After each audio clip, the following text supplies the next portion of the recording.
Hello, everybody. Welcome back to the Learn British English Free channel on YouTube. My name is Chris. In today's lesson, I'm going to focus on another request, and this one is again from Sakindra, a user on YouTube who's been in touch recently. Thank you, Sakindra. This is relating to pronunciation and will be fairly advanced. I'll read some of the message from Sakindra. Hope that's okay. There's something I've realized during this time is that there are words that I can't differentiate when a native English or American speaks at a normal speed. And some examples to do with phrases or words. This is completely normal, and it takes an awful lot of practice to get to the point where you can hear clearly such minor differences. So I'm going to summarize a few of them with examples and share some of my favorite resources. So please do read with me, or I've written some notes. Something I wanted to share, and I'll try to do more of this in the future, is a resource from Cambridge English, which is English Pronunciation in Use Advanced. There it is. One of the most common books for learning about pronunciation and more. And I thought it would be appropriate given the nature of Sakindra's request. So thank you, Sakindra, and I hope everyone else finds this useful as well. I'm going to start with something around leaving out consonant sounds, which is in that book. You can use units 29 to 31, which are on pages 64 to 69. And let's start with a couple of phrases. I haven't seen her. A bottle of water. If we were to say it quickly, the top one would be, I haven't seen her. What you may not hear is the T sound. I haven't becomes, I haven't seen her. In the second example, a bottle of water, you should not have heard there the letter F. A bottle of water, no, a bottle of water. So when we have consonant sounds together at the end of one word, the beginning of another, it depends on the situation, but we can often drop or miss the consonant sound at the end of the previous word. That's a very common one. That's good to know. Words losing syllables is another thing that I think Sakindra mentions in her message. I certainly wanted to cover. We could use that book again, Unit 31, Advanced Pronunciation in Use. Words like chocolate and average. And if I were to say them quickly, stressing every syllable, they'd sound a bit strange. Chocolate, average. We miss the middle syllable in each case. Chocolate, average. To put them in a sentence together, that's an average chocolate bar.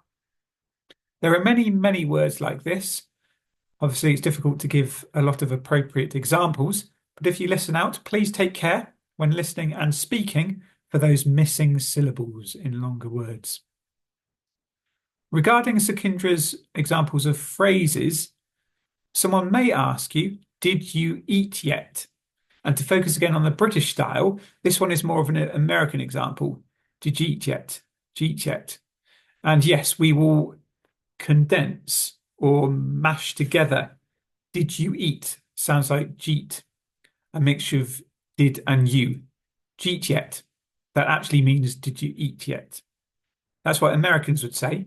For British people like me, we may often use the different tense, the present tense.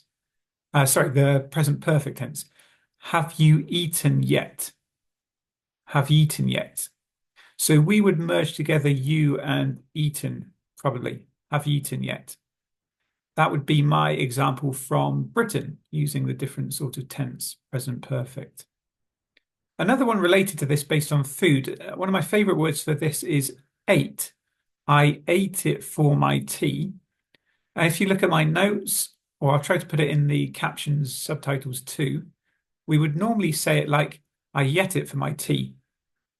Ate becomes yet because we merge it with I, and it has a linking sound there, which sounds like the letter Y. I yet it for my tea. Now, in each of these, the one of the vowel sounds tends to be diminished, and it is replaced by the ever frequent sound, which is called schwa, and the symbol is an E, which is upside down, as in I ate it for my tea. So if we listen to the it part, I ate it, it becomes like ut. I ate it for my tea. And the same with for. For becomes weak for. I ate it for my tea. Using the schwa sound, which is, I think, the most common sound in English. Finally, letters, lettuces. Do they sound the same? Maybe, maybe not. Let me say it again. Lettuces, letters. One is a vegetable, the other makes up the English language. Did you hear the difference between them? It's not exactly the same, but I recommend studying something called minimal pairs. It tends to focus on vowel sounds, as in ship or sheep. And I've got a video about that already. I've put the link in the description. It's hard to really advise about that. Aside from more and more practice, your ears will get used to picking up those subtle differences, letters or lettuces. The vegetable has the extra syllable, lettuces, of course, which you may get used to picking up too, letters or lettuces. So listening practice, also focusing on minimal pairs, that may help for that. That concludes this study then of these questions from Sakindra. Thanks once more for your input and interest.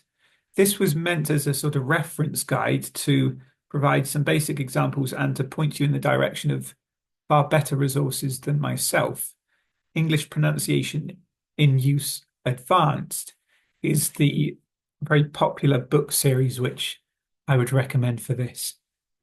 Please do get in touch, write comments about this or other things, and send me requests for further videos. I have many in the pipeline, so to speak. I have many planned based on my own ideas or that of other users, which I'm working through. So I hope to see you again soon on Learn British English Free. I'll try to make a video every week when I can. Thank you, everyone. Bye bye for now.